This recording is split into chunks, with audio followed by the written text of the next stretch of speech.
5 minutes later. Oke, sekarang kita ada di Monumen Nasional di Jakarta, DKI Jakarta. Sedang melihat semua miniatur yang ada di dalamnya, yang ada di dalam Monumen Nasional terutama.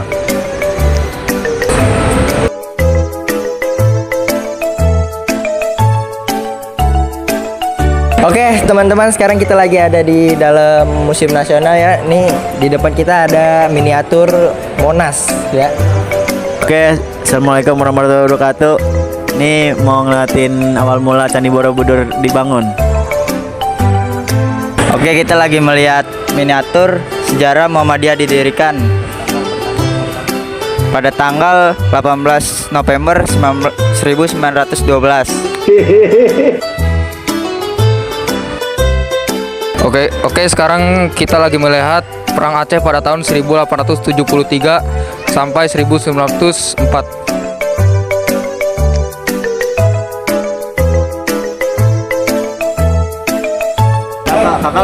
Lagi ngeliatin peran pesantren dalam penyatuan bangsa abad ke-14.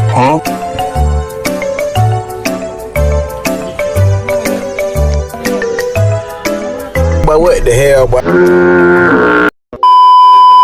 Assalamualaikum warahmatullahi wabarakatuh. Nama saya Alif, saya dari sekolah SMK Muhammadiyah 4. Ada tugas dari Mapel Bahasa Indonesia. Kalau boleh tahu namanya siapa? Waalaikumsalam warahmatullahi wabarakatuh. Perkenalkan, kalau nama saya namanya Mas Ajis ya, atau Bang Ajis. Ya. Tugasnya sebagai pemandu wisata di Monas. Mau nanya apa?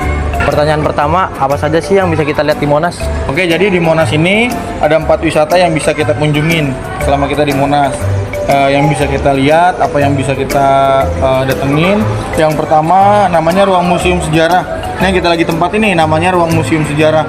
Di sini ada 51 diorama yang menceritakan tentang sejarah singkat peradaban bangsa Indonesia.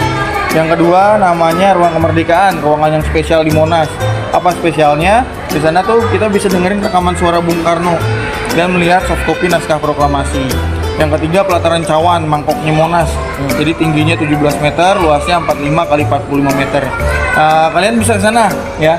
Bisa ke sana, bisa melihat pemandangan taman-taman Monas. Yang terakhir, yang keempat namanya pelataran Puncak, yang paling atas batas kunjungan yang tingginya 115 meter.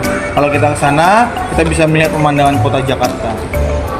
Oke, langsung pertanyaan kedua. Siapa yang memprakarsai pembangunan Monumen Nasional? Oke, jadi ada beberapa orang penting dalam pembangunan Monas. Yang pertama namanya Insinyur Soekarno. Beliau yang merealisasikan Monas dibangun.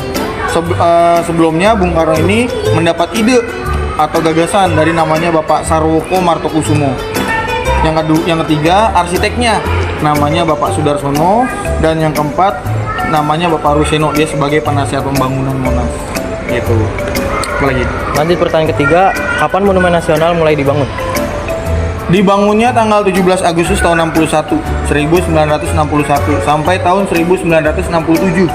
Jadi 6 tahun tuh Monas dibangun, menghabiskan biaya sekitar 7 miliar rupiah pada saat itu. Dan itu merupakan sumbangan dari masyarakat Indonesia. Lanjut pertanyaan berikutnya, di mana letak Monumen Nasional? Kalau Monas letaknya di Taman Medan Merdeka, atau nama jalannya itu Jalan Silang Monas. Kecamatannya Kecamatan Gambir ya.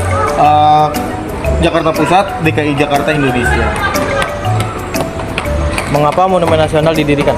Yang terakhir ya. Kalau penjelasan yang terakhir kenapa Monas harus didirikan itu ada 4 alasannya. Yang pertama untuk mengenang semangat perjuangan bangsa Indonesia demi melawan penjajah agar Indonesia merdeka. Yang kedua untuk mengenang Hari Proklamasi tanggal 17/08/45 dituangkan ke dalam bangunan Monas. Ini ada tangga, ada kalau mau masuk sini nih itu ada 17 anak tangga. Nanti kalau kita mau ke halaman Monas naik tangga nih ada 45 anak tangga. Pelataran Cawan tingginya 17 meter, luasnya 45 kali 45. Ruangan ini luasnya 80 kali 80 meter, tingginya 8 meter. Ya, diambil dari angka 8, 17, 45 yang melambangkan tahun kemerdekaan Indonesia. Ada pertanyaan terakhir, Kak.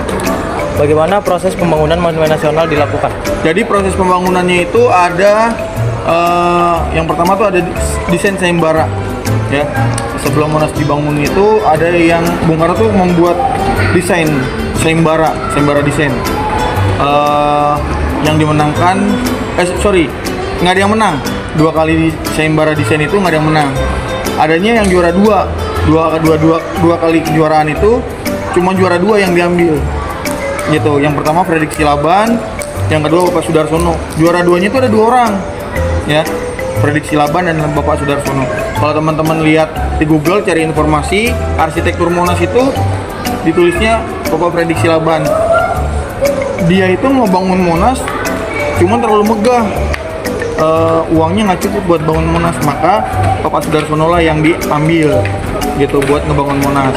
Nah terus Monas ini bekerja sama dengan 3 negara untuk pembangunannya, Jerman, Jepang, dan Itali. Jepang sebagai konstruktornya, Itali sebagai marmernya, Jerman sebagai kelistrikannya gitu. Mulai dibangun tanggal 17 Agustus tahun 61, tahun 64 berhenti setahun karena ada PKI. Dilanjutin lagi tahun 65 berhenti pembangunannya, tahun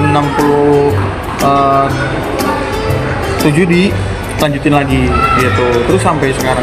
Dan yang terakhir setelah Monas dibangun tuh nggak langsung dibuka buat umum ya, sekitar 8 tahunan nggak dibuka buat umum, tapi untuk tamu-tamu negara gitu. Jadi presiden, raja-raja, perdana menteri yang datang ke Indonesia khususnya ke Jakarta pasti diajak ke Monas. Buat apa?